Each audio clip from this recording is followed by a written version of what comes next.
Hello YouTube world, Mag Daddy 191181 here with the Shade Tree Survivalist. Got a really interesting question from a viewer.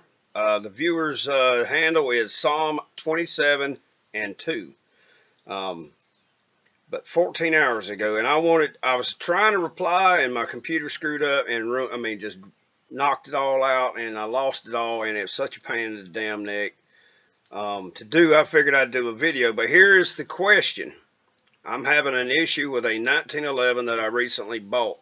If the sliders are released slowly, it won't lock up the gun. The slide sticks out about an 8/1000th of an inch, or 8/100ths of an inch over the frame, and I need to push the slide manually forward to lock it up.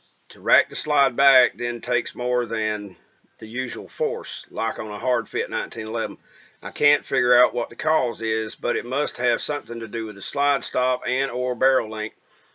If I don't install the barrel, the slide slides freely on the frame without any issues. I can also fire the gun and it will cycle properly.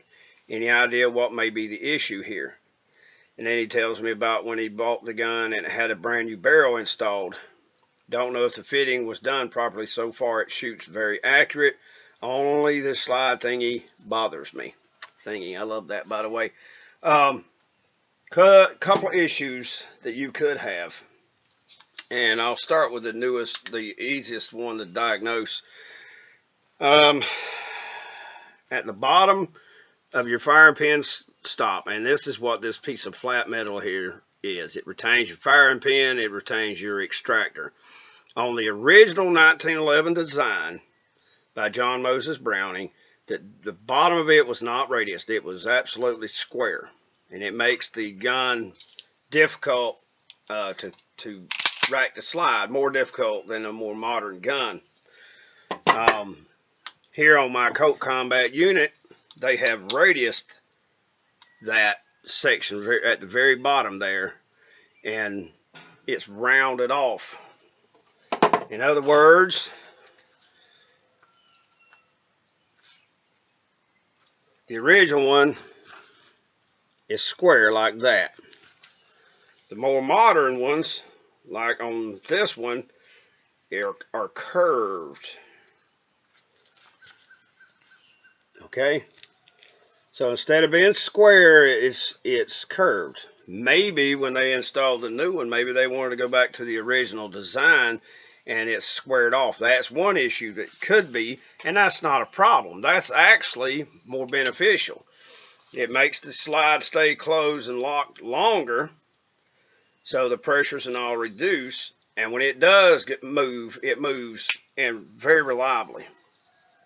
The other issues, and let's use the original Colt. How about it? Because we haven't seen this baby in a while. This is the 100-year-old one that I restored. But let's take it apart right quick, right here on camera. Barrel, or the slide stop. These are all original parts except for the springs and so forth. Let's see, I think I haven't taken this gun apart in a while, so y'all forgive me. It's old and it is set in its ways, and it does not want to be cooperative this morning. Here's your barrel bushing. Okay, and when I get the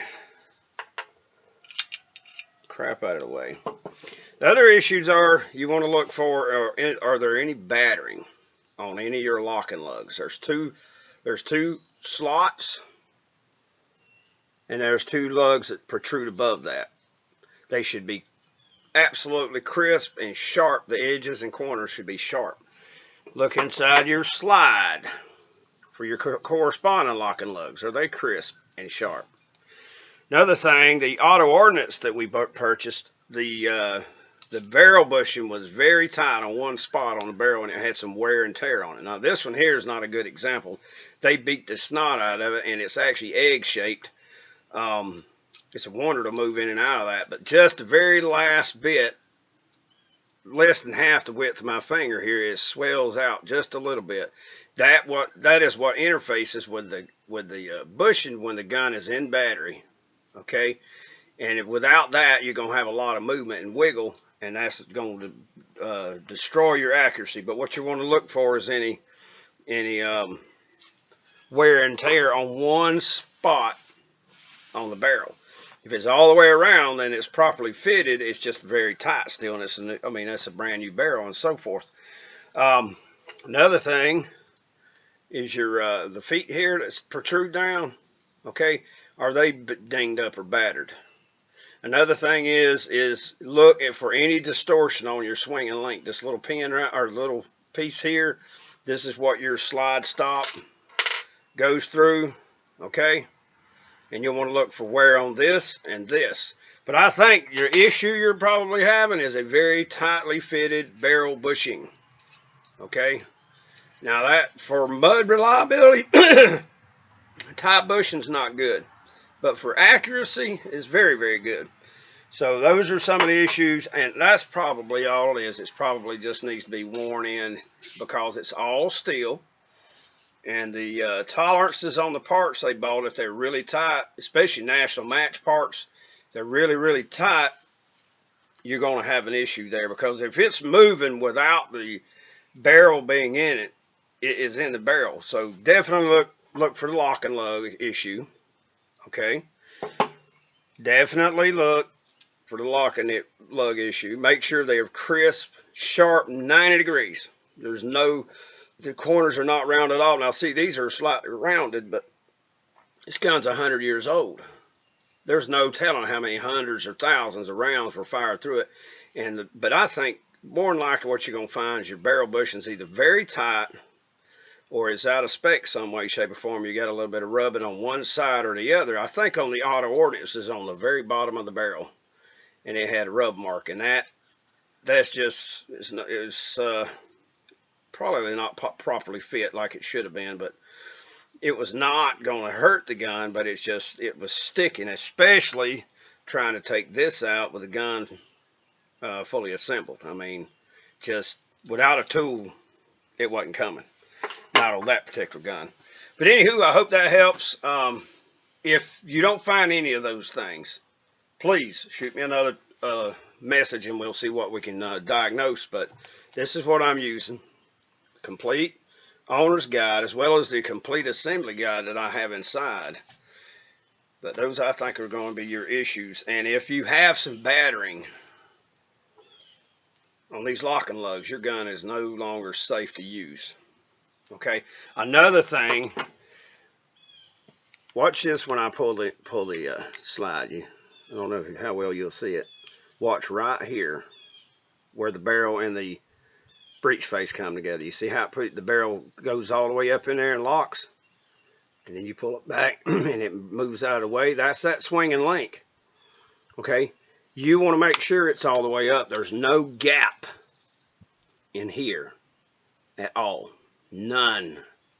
Because if there's a gap there, then that means the swinging link's not either able to push the barrel all the way up to where it's fully locked, or because there's not enough room because the two locking lug surfaces are not mating properly, or your swinging link is too short. And then what you'd have to do is you can buy a multi-pack that's got them in thousandths of inches longer or shorter, a whole bunch of them, and you can try each one until it's pushed all the way up. I bet it's going to be your barrel bushing. I bet that's it. But they definitely, absolutely do not want any gap right there at all. And when it's fully in battery, it's square here at the rear, and at the front it's locked up where the barrel's just barely protruding. Okay, if that's the issue, if it's back even just a little bit too far, your barrel hood could be too long. It's just, I mean, it's when you're fitting a barrel, I'd let a damn gunsmith do that unless you've got the book and you got the tools to be able to check it out, because I mean that could really be a catastrophic failure. That's the reason I'm always pushing and harping on these books here, because they give you they tell you, not this particular one, the second one, the complete assembly guide, they build several guns in that book and describe all the processes and all the safety checks, because you're stacking tolerances. This is a gun for a different era when people were actually craftsmen, not this damn poly injected damn machine made crap that they got nowadays that work. But ain't got no damn soul, baby. Y'all be good. This is MacDaddy1911A1 and Psalm 28:2. I think that was your username. Thank you very much for the question. I hope this is helpful. Please, if you don't mind, leave us a reply if you don't find any issues. And if there's no issues there, it's just a really tightly fitted gun. If you cannot see anywhere, take you a blue Sharpie marker or green, whatever color your eye picks up on the best, and go around those areas, around the end of the barrel, the locking lugs, inner and outer, the base of the feet, your swinging link. Put it all back together and just cycle the shit out of it. Put it up, take it all back apart, and then look for where. If it's not an even pattern on this, then you got an issue. If it's not even up here, you've got an issue. If these things are rounded off, you got an issue. So I would take it to a qualified 1911 Smith, not some Tom, Dick, or Harry. But anywho, thank you very much for watching, everybody. Y'all take care and happy Sunday.